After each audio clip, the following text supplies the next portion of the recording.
Firilla ta' 100 sena se terġa' ssalpa bis-saħħa ta' proġett ta' restawr li se jippreserva din il-qoxra tal-baħar.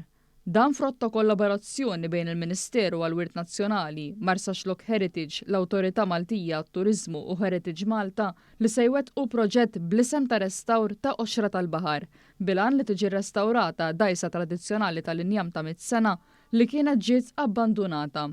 Il-kap eżekuttiv ta' Heritage Malta, Noel Zammit, stqar li huwa onur għall-Aġenzija li tkun parti minn tim tant b'saħħtu li se jaċċerta li dak li b'tant għoża u fortuna għadda għandna ikun jista' jibqa' jiġi apprezzat mill-ġenerazzjonijiet futuri. Bi pjaċir tħallna għal dan il-ftehim Heritage Malta, MTA u Marsa Xlokk Heritage sabiex insalvaw flimkien din id-dajsa tradizzjonali, l-firilla li għandha l-fuq minn 100 sena.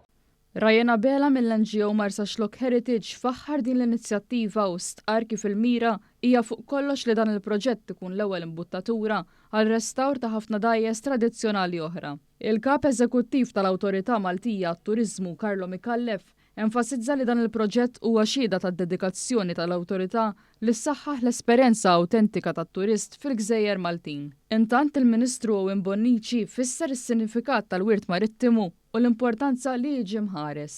Il-qasam tal-wirt marittimu importanti ħafna lina għaliex jiddefinina bħala gżira nazzjon illi hija ċirkondata mill-baħar u għandna obbligu li nieħdu ħsieb il-bċejjeġ tal-baħar li huma antiki li ġejjin minn wirt missirietna u nippreservawhom mixhom il-qudiem. Bħalma tnagħmlu f'dan il-proġett li qed isir jitfit ma' NGO bilan illi din il-qoxra tal-baħar li għand iktar minn 100 sena tiġi preservata u mgawdija u gawduta mill-xlukkajri u t-turisti li jiġu f'dan il-lokal tant sabiħ.